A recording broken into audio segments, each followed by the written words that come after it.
What can I say about this episode? Hey, what is going on, everybody? Ali here, back again with another Date Alive video for Season 3, Episode 11 review.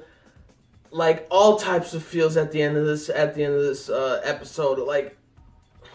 But the thing I want to start off with was that date.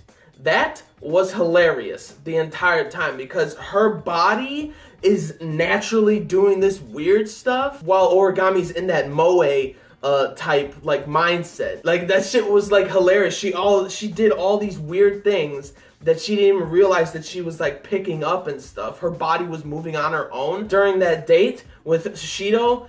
That was way too funny. Like, that was hilarious. And I loved the throwback to the OVA of the first season when Origami was in that swimsuit with the dog ears and the dog tail and everything. And like, oh my gosh, it was too damn funny because when when she went into the changing room in one of the shops when they were on their date, first of all, Reina's like, don't lose sight of her, so he rushes in there and then she starts screaming. Like, the innocent Origami in this world doesn't know what's going on. She's freaking out and stuff, like, oh my god, like, why is this happening? He opens the door, or the curtain, and she's wearing the suit, the swimsuit, with the dog ears and the dog tail, like, oh my god! It was so funny, such a hilarious throwback to the first season's OVA. It was too good. It was too damn funny. So this whole date was just hilarious. And what was really funny was that Kotori's like, cause he explains everything that happens from the other world and how he changed the other world to this one and stuff. She's like, there's nothing else to do except go on a date, right? What was so hilarious was that he already asked her out on a date on Saturday, and Kotori's looking at him like she's jealous or something. Like, really? I'm like, you could see that she's irritated by it, which I thought was hilarious too. Like, so many good things. The entire date was just hilarious the entire time. And I was kind of right with what I was thinking last episode with why she turns into a spirit, because her memories actually split in half, with half of it being the memories of that old world and stuff, and that it's in that spirit form. So it's pretty much that spirit form was from the other world that connected like with Origami from this world and stuff. So her memories were pretty much split in half with what she did, like what happened in the other world with killing her parents and stuff. And that's why she only ever went straight into the inverse form, is because those memories, the moments that she sees some sort of spirit or something like that, she goes blank, and the memories of that inverse form just take over her, and she just starts trying to wipe out spirits and stuff with that and stuff. Pretty cool stuff. So yeah, not a whole lot of crazy things happen with that date, but like, well, actually, the kind of crazy, because also when he leaves to go to the bathroom at a restaurant or something, she sees the spoon and her eyes go blank, and you think she's gonna turn into a spirit or something, but no, she takes the spoon and she was gonna put it in her mouth because Shido had that in his mouth. Like, she's like, I don't know what's going on. Like, her body is moving on her own. Like, oh my gosh.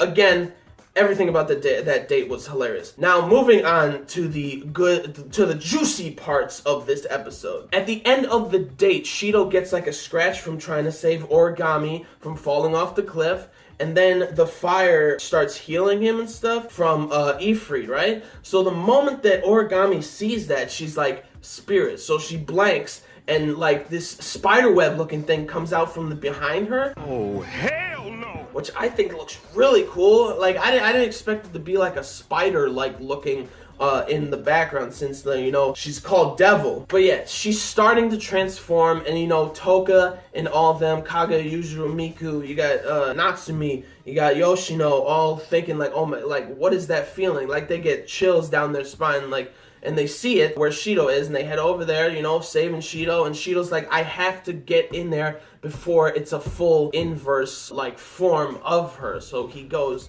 in there. Well, he doesn't actually go in there, he can't. So Ratatoskr shoots their weapons at it, but they were going to, but then it seems as though Kotori's ship and everything gets blown up, but that's not the case, because at the end, they were perfectly fine. They were watching the whole thing. So Shido is trying to get into like the realm where Origami is, where she's transforming and stuff inside that giant sphere, and he's trying to get in it, but he can't do it. So then the girls come in, they're going ham, they're kicking butt and everything like that. And I thought something that was really cool was that Natsumi copied she copied Miku with her vocals and like Gabrielle, which was really cool because I mean Natsumi that's her spirit powers, like copycat pretty much, and also like changing things, like shape-shifting and stuff, that was really cool to see. But something that was so freaking cool was Yoshino in a new form. She basically had, is it Zafkiel or I keep messing up Zafkiel and Zadkiel, but her snow bunny, like, monster-looking spirit, or, like, angel, pretty much, she brought that down into basically armor. Like, she had that, like, as armor and stuff, and she used, like, this snow cannon thing. Oh my gosh. Freaking awesome. That looked so cool. Yoshino, Toka go in to get Shido, to get to Origami, to help save her like he did with all of them, and Toka's like, let's do it, let's get it. And they broke it open. They didn't break it open, but Shido got to the point where he could actually get in there.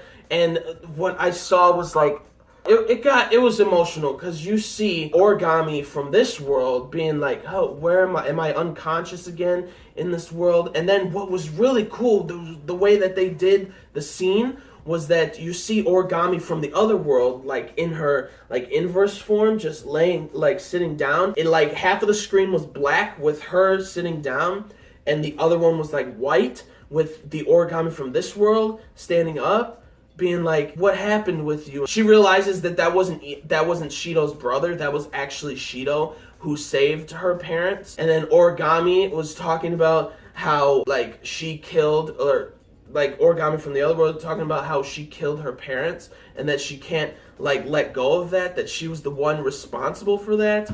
Like they're both freaking out and stuff, and then all of a sudden you got Shido coming down being like, hey, didn't I tell you before that I will be there for you and everything? And then something that Origami realized was that it wasn't love that she was feeling or anything. It was like her just relying on him and just clinging to him after everything that happened and stuff. And just to like see that, and just to see both of them look up at Shido pretty much being the person that's always going to be there for her no matter what and stuff. I kind of ship them, but I don't really want to, because Toka is my baby girl, because he's the first one that saved her. But like that scene though, I'm like, it was beautiful, man. With him coming down, with both of, oh my gosh, the silhouette of like both of them, both Origamis pretty much going up there, but like they did the scene in a way where it just fluidly had them both combined together again. Like the Origami with the short hair in the inverse form, and then Origami in this world with the long hair. Like they both combined together so fluidly in the animation. I was like, whoa, that was really, really great. So at the end, you know, he sealed her powers and stuff. She, like when she cried, I was like, oh boy. But she started bawling her eyes out in front of Shido, and then Shido went in for the smooch, and then like all of like the darkness and spiderwebs turned into like stars and stuff, like beautiful stars and everything like that. She became the white spirit form with the wedding dress and stuff. And when he kissed her, it had like in the background the music was wedding bells, like a wedding music and stuff, which was like really cool, because Origami's outfit is pretty much like a wedding dress, and that looks super, super cool. And also I gotta say, but the music was so good with transitioning from the scenes and stuff,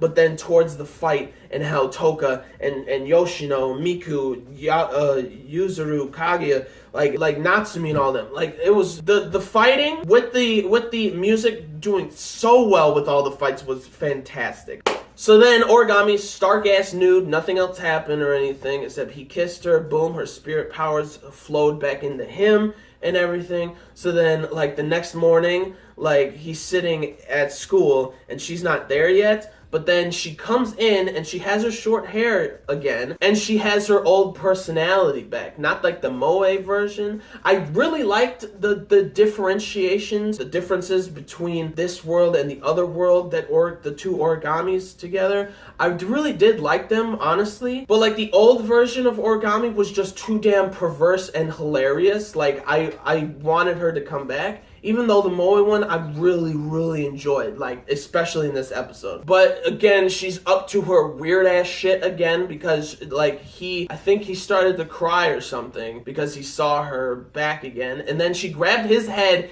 and put his head right in her nether region. Like, what are you doing, Origami? Like, she's back to her weird ass self, and I love it. And Toka's right there next to him, being like, "Hey, get away from him." And Shido's like he's wondering, like, what happened to you? It wasn't like something that was love or anything before, right? Wasn't it? Then what are you doing? And then she's like, "My love begins here now," which great ending to an episode. You see her smiling, hugging Shido at the end.